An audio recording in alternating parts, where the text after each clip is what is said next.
그런 얘기 한번 읽어보시고, 그 다음에 이제 주주총회의 소집권자입니다. 주주총회는 소집권자에 의해서 적법한 절차에 소집되어야 한다.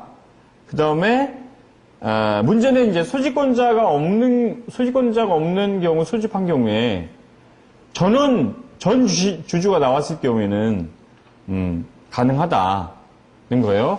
근데 일반 좀 협회, 예를 들어 코스닥 등록 회사나 상정회사 같은 경우 불가능하죠. 전원 주주가 나온다는 건. 그래서 이거는 이제 1인 주주라는 소규모 기업인 경우에 가능하다고 하겠고요. 그 다음에 주주총회를 소집할 권리는 원칙적으로, 이사회에 있다. 그래서 그거를 예를 들어 이사회 결의 통과해가지고 대표이사가 소집 통지서 보내고 이런 일련의 행위는 이사 결정사항의 집행사항이라는 거죠. 소집 절차의 집행이다. 그래서 예를 들어 이사회 결의 없이 결의 취소 소외 대상에서 보면 따라서 이사회 결의 없이 대표이사가 단독으로 소집한 주총은 결의 취소 대상이 된다는 겁니다. 그래서 대표이사가 단독으로 소집할 수 없다. 그래서 이제 소집권자가 그래서 크게 4단계로 볼 수 있는데 소집권자 이사회, 소수주주, 감사, 법원의 명령 이렇게. 그래서 1인 이사인 경우에는 혼자 이사가 결정할 수 있고요. 2인 이사인 경우 아까 얘기한 합의 둘에 찬성이 있어야 되고 그 다음에 이사회에서 결정하는 게 주주총회 소집 일시, 장소, 의안 이거를 결의하게 되죠. 그리고 정기주총 시에 그 주주명부 폐쇄 공고가 선행돼야 2주 전에. 근데 여기에서 질문 사항이 보니까 궁금한 사항이 공휴일날 주총을 정할 수 있냐라는 질문이 많습니다. 그래서 이 공휴일 지금 이제 해석은 왜 그러냐면 이런 일요일날 해가지고 다투고 이래야 판례가 나오는데 판례 내용은 확인이 안 됐는데요. 일반 일요일 같은 경우는 가능하다는 게 일본이든 한국의 이제 학자들은 일요일날 가능하답니다. 근데 2월달이 보통 구정 있잖아요. 야, 근데 구정날 주총을 하겠다. 응? 구정날. 이거는 뭐예요? 구정날 한다는 건 나오지 말라는 거지. 이게 제일 중요한 건 이제 절차 보장이거든요. 그래서 일요일날 일반 일요일은 가능하다. 근데 구정이라든가 국경일 이럴 때 주총일을 잡은 경우에는 절차 위반이 된다는 겁니다. 그리고 대표이사가 여러 명 있는 경우에 대표이사의 종류에는 크게 2가지가 있죠.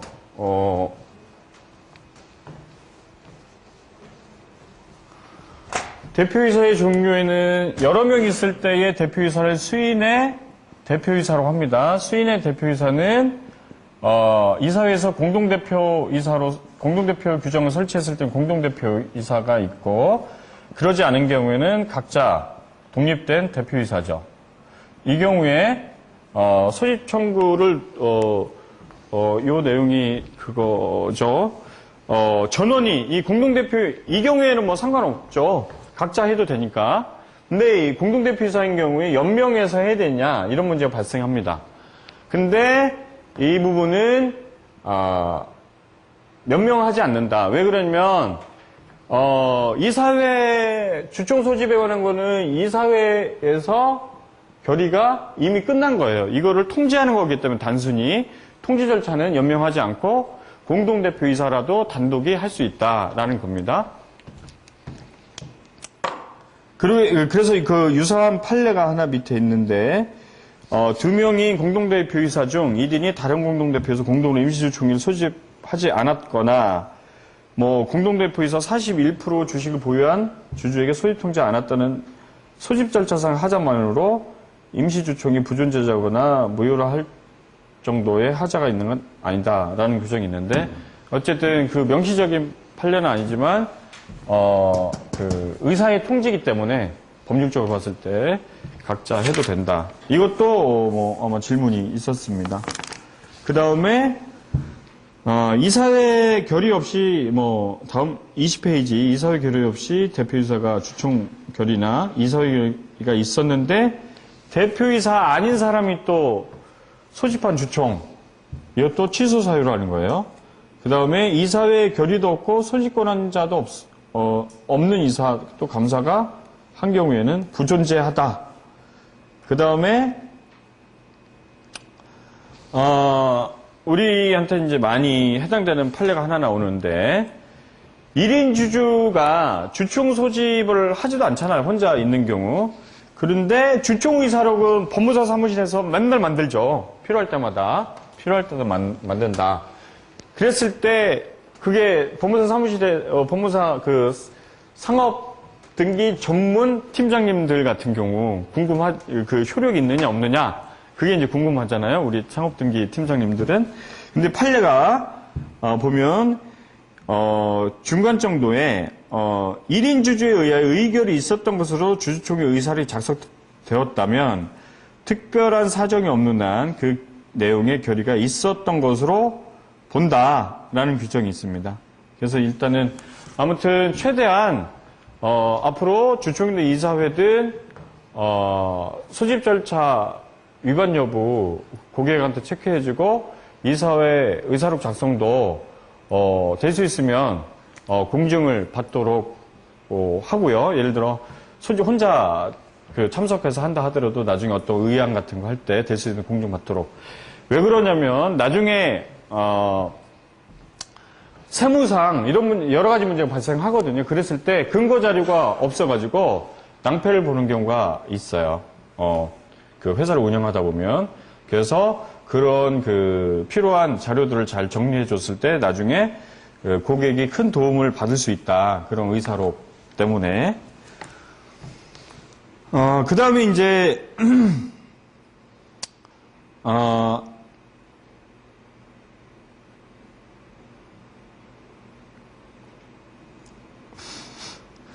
이사회에 이제 주총 소집 결의가 있었어요. 근데 대표이사가, 뭔 주총 소집이야? 하면서 하지 않는 경우에, 이때 규정에, 정관 규정에, 대표이사 유고시 전무나 상무선으로 직무를 대행한다라고 했을 때, 이때 전무가, 주총 소집했어요. 이때 유효하냐? 하는데, 취소사유다. 예를 들어, 소집하지 않는 행위, 이것이 유고라고 보지 않는다는 거예요. 그런 경우에는, 만약에 전무가 이제 주총 소집했을 때, 거기에서 이제 결의된 사안은 결의 취소 사유가 된다는 겁니다. 그래서 여기까지 하고, 지금 점심시간이 지금 타임으로 돼 있죠?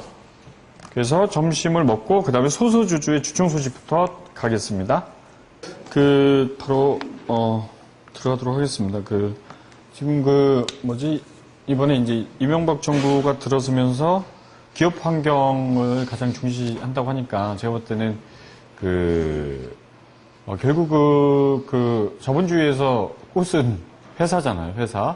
그래서 제가 볼 때 크게 두 가지 우리 봉사 수익을 잡을 수 있는데 크게 두 가지 영역이라고 보는데 하나는 기업 부분하고 하나는 부동산 부분인 것 같습니다. 그래서 일단은 부동산 부분이 이명박 정부 들어서면서 그 부분도 어느 정도 규제 완화로 갈 것 같고, 그 다음에 기업 환경 조정이 많이 된다는 얘기는 결국은 기업 회사 설립이라든가 기타 등등 이런 부분에 많은 일이 있을 것 같아요. 제가 볼 때는. 그래서 잘 준비해가지고 5년간은 또 호황을 누리시기를 바라면서 이사회 주총을 준비한 거거든요, 사실은. 이사회 주총 부분은 우리가 이제 등기 중심의 보통 상업등기 같은 덤핑이 많다 보니까 등기 중심으로 가는 사무실 같은 경우는 굉장히 어려움이 있는데, 제가 봤을 때는 법무사 일을 하다 보면은, 많은 다양한 고객하고 사건을 접하다 보면은 다양한 지식이 노하우가 쌓이게 되고, 그 쌓인 노하우를 법무사 사무실에서만 써먹으려고 하지 마시고, 다각적인 사업, 변화 모색도 필요하지 않겠냐 생각이 듭니다. 왜 그러냐면, 요즘은 모든 변호사든 뭐 법무사든 모든 자격증이 뭔가를 보장해 줄 수 없는 시대가 오고 있고, 특히 로스쿨이라든가 그런 게 우리만 영향을 받는 게 아니고 같이 영향을 또 똑같이 받거든요. 변호사 업계도 마찬가지로.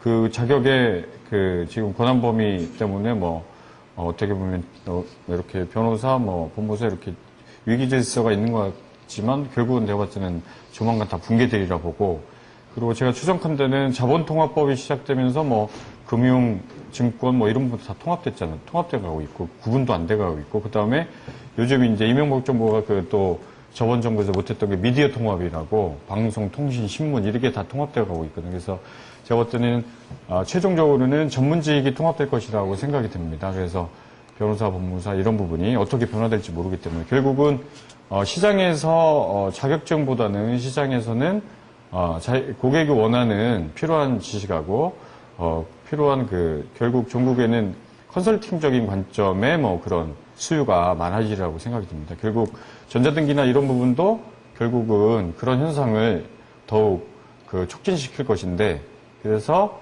제가 볼 때는 거기에 살아남기 위해서는 가장 중요한 거는 교육밖에 없다고 생각이 들고요. 그래서 교육 부분에 앞으로 계속 치중할 것으로 생각을 하고 있고, 그 다음에 지금 저희가 크게 상업, 부동산 이렇게 구분을 하는데, 저희가 일을 하다 보면 그렇게 대별되지 않고 굉장히 잘게 잘라집니다, 사실은. 그래서 그런 부분 항상 주안점을 가지고 업무를 하다 보면 기회가 오지 않겠나 생각이 들고요.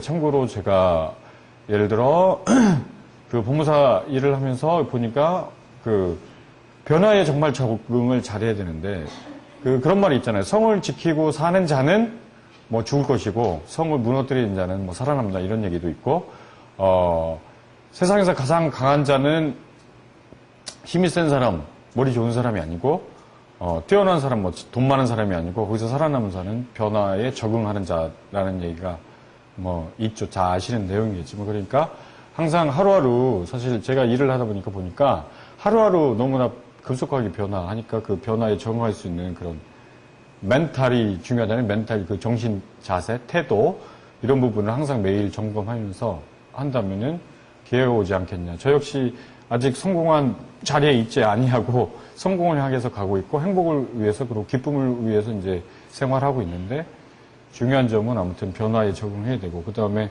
제가 이제 법무사 일을 하면서 IT 그런 부분 없는 거예요. 없더라고.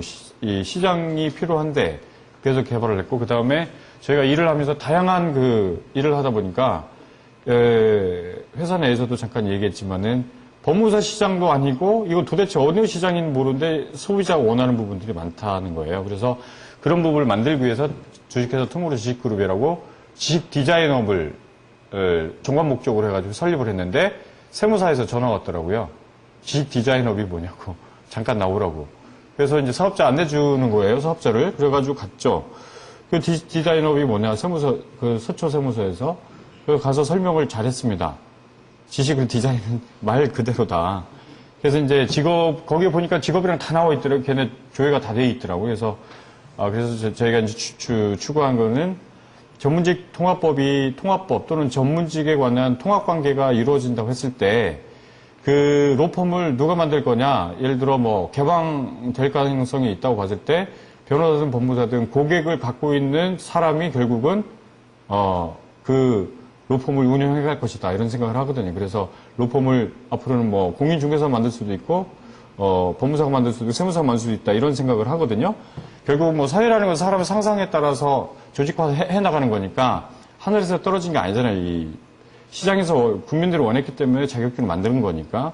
그래서 우리 법무사업계가 다양한 창조적인 생각을 가지고 준비해 나간다면은 기회가 오지 않겠냐, 이런 생각을 합니다. 그래서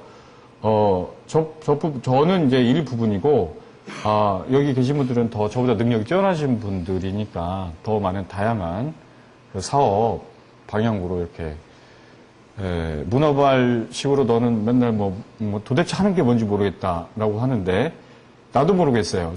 워낙 사회가 변하기 때문에. 그래서 여기 계신 분들도 다양한 활동을 통해서 그리고 이제 이사회 주총 이거를 진짜 잘 알려면, 동창회 회장을 하든 총무를 하든 한번 열심히 하다 보면 정말 이게 필요합니다.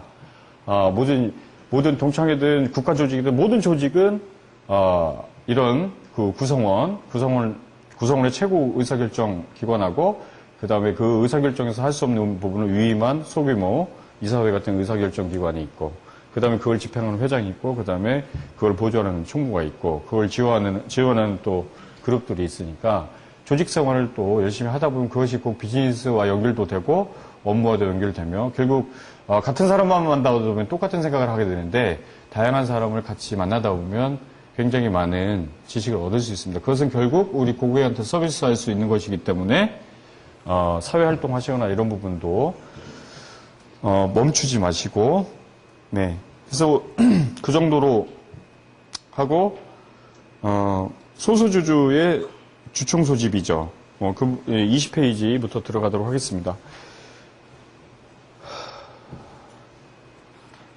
그 소수주주 주총 소집은 서면으로 이사회 또는 1인 이사인 경우에는 그 1인 이사한테 제출해가지고 임시 총회를 소집할 수 있고, 이게 만약에 그 소집 청구를 했는데 회사 내에서 받아들이지 않는다 했을 때는 법원의 허가를 얻어가지고 소집할 수 있다. 이 소수주주가 3%잖아요. 이 3%는 총회 종결 시까지도 이 비율을 갖고 있어야 된다는 거예요. 그래서 이거는 아까도 얘기했듯이 회사 내 분쟁이 생겼을 때 이런 걸 그때 발휘하는 거거든요. 그래서 이런 조항을 이거 뭐 의미 없겠다가 아니고, 그럴 때 소수주주에 의한 3% 그 주총 소집을 해서 회사에 관련된 부분을 정리해 볼 수도 있고, 그리고 이제 법원의 허가 후에 이 소수주주가 소집한 주총에서는 누가 의장이 되냐가 문제죠. 정관상에 대표이사 뭐 기타 등등 이렇게 전무, 상무 이렇게 정해져 있다고 했을 때 누가 내냐. 그거는 그 소집 청구 자체가 지금 정관상에 뭐 대표이사, 이사 이렇게 이거는 정상적인 관계일 때를 전제한 거기 때문에 이건 비정상적인 절차거든요. 일종의 소수주주. 그런 경우에는 소집된 총회에서 선임한다. 이 선임도 호선으로 하느냐 아니면 일반 보통 의결 정족수 4분의 1 이상 2분의 1로 하느냐, 이건 약간 견해가 대립되는데, 특별한 문제가 없으면 호선으로 해도 되고, 만약에 거기에 대해서 또 다툼이 있거나 뭐 분쟁이 발생할 염려가 있거나 이해관계가 첨예하게 대립한다 그랬을 때는 보통 결의로 선임을 해야 될 것입니다. 그리고 이제 소수주주에 의한 그 소집 청구의 경우에는 의제 자체가 한정되어 있죠. 소집 청구 허가받을 때 허가받았던 의제 한해서만 할 수 있다. 그리고 소수주주 총회 소집한 경우 소집 비용 누가 내냐, 이 문제도 문제 삼을 수 있습니다. 근데 그 소집 비용은 회사가 내야 된다는 거죠. 소수주주의 개인적인 목적으로 청구한 것이 아니기 때문에. 그 다음에 감사도 아까 오전에 말씀드린 대로 임시총회 소집 청구를 할 수 있습니다. 이런 경우 감사나 뭐 감사위원회 소집 청구했는데도 불구하고 또 하지 않을 때는 일반 절차 법원의 허가를 받아가지고 소집 청구가 가능하고요. 그 다음에 소수주 청구에 의해서 내부적인 뭐 재산 상태라든가 이런 게 필요하다 했을 때 법원에서는 검사인이죠. 검사인 선임 청구한 경우에 이때 총회 소집을 명할 수 있는데, 이때 대표이사가 그 명령 위반했을 때는 과태료 규정이 있다는 겁니다. 그 다음에 법원의 임시주총 소집 허가 후에 임시주총 소집 허가했는데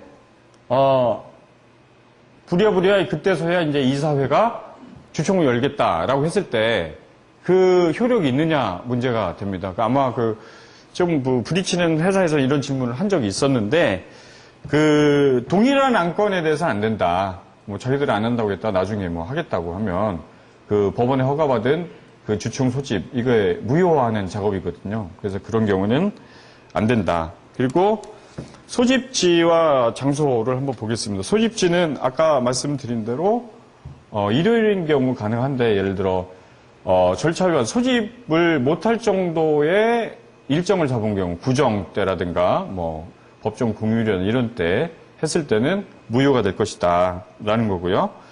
그 다음에 정관으로 본점 소재지 이외적으로 소집주를 정할 수 있냐 라는 문제가 생깁니다. 본점 소재지에서 꼭 해야 되는 건 아니니까. 예를 들어 회사는 제주도나 부산에 있어요. 근데 주주들은 대부분 뭐 서울에 있지 않습니까? 그러한 경우에는 주총 절차 보장을 위해서 서울에 해도 그런 규정을 둬도 상관없다는 것이, 그러니까 이 규정은 중요한 점은 절차 보장이에요. 절차 보장. 절차 보장이 얼마나 위배되느냐에 따라서 판단할 문제다.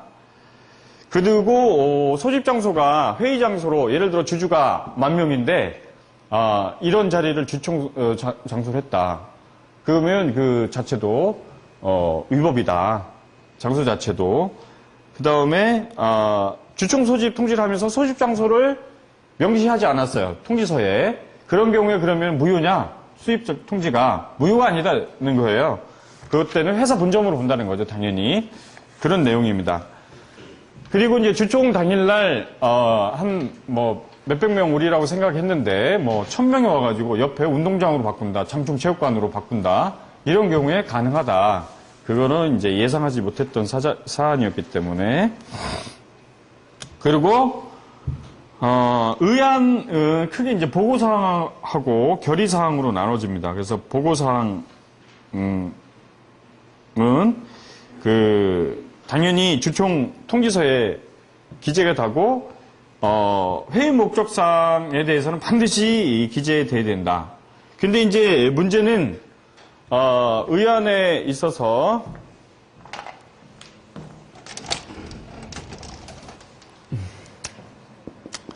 예를 들어 이제 상장사 같은 경우에는 이사 선임의 건, 이사 선임의 건으로 의제를 정할 수 있냐?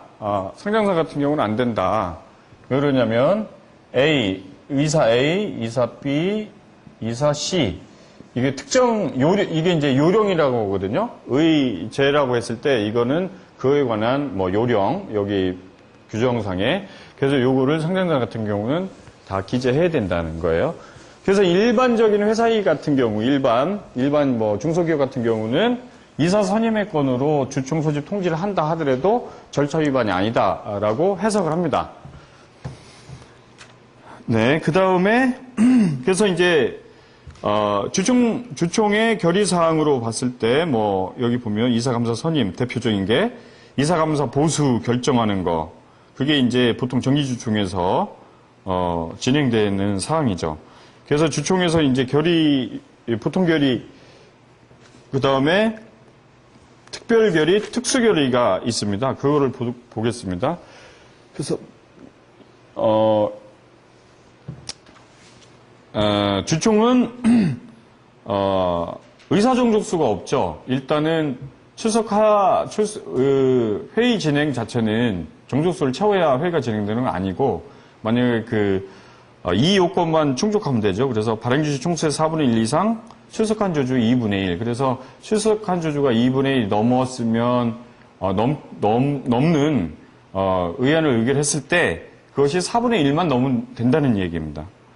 그 다음에, 정관에다가, 주주 전원의 동의가 필요하다라고 하는 규정을 둘 수 있냐? 당연히, 가중하는 규정은 가능하다라고 해석을 하고 있고요. 이런 부분들은 다 판례에 있는 내용이 아니고, 이런 건 이제 나중에 분쟁이 생겨야 되는 부분, 분쟁이 생겼을 때 법원에서 판단하는 부분이기 때문에 이런 거는 지금 이제 대부분 학자들이 해석하는 거고요. 그 다음에 주총에서 이사회 결의사항을 결의할 수 있냐? 이거는 정관의 규정을 둔 경우 가능하다라는 거고요. 그 다음에, 대표이사 선임의 건, 이거를 정관의 대표이사 선임을 주총에서 할 수 있다라고 규정할 수 있잖아요. 근데 그걸 그거를 규정할 정관의 근거 없이 할 수 있냐? 이거는 안 된다라는 겁니다. 그래서 정관상의 대표이사 다음 페이지 23페이지 위에 보면 정관상의 대표이사 선임에 관한 사항을 주총 결의로 하는 규정을 두지 않는다는 효력이 없다라는 거고요. 그 다음에 이사 후보만을 주총에서 확정하고 이사회에 선임 결의를 위임하는 게 가능하냐? 안 된다는 거예요. 23페이지. 왜 그러냐면 주총의 전속사항이기 때문에. 그리고 이사 선임에 관한 거는 이사회에 위임할 수도 없고, 그 다음에 후보만 확정하는 게 아니라 선임 결의까지 반드시 해야 된다. 그 다음에 주주 전원의 만장일치에 의한 주총 결의사항을 위임할 수 있냐. 이거 이사회가 빠졌네. 이사회가 빠졌습니다. 내용에. 이사회에 위임할 수 있느냐. 이거는 위임할 수 없다는 거고요. 주총 결의사항은 이사회로 위임할 수 없다. 또 반대로. 그 다음에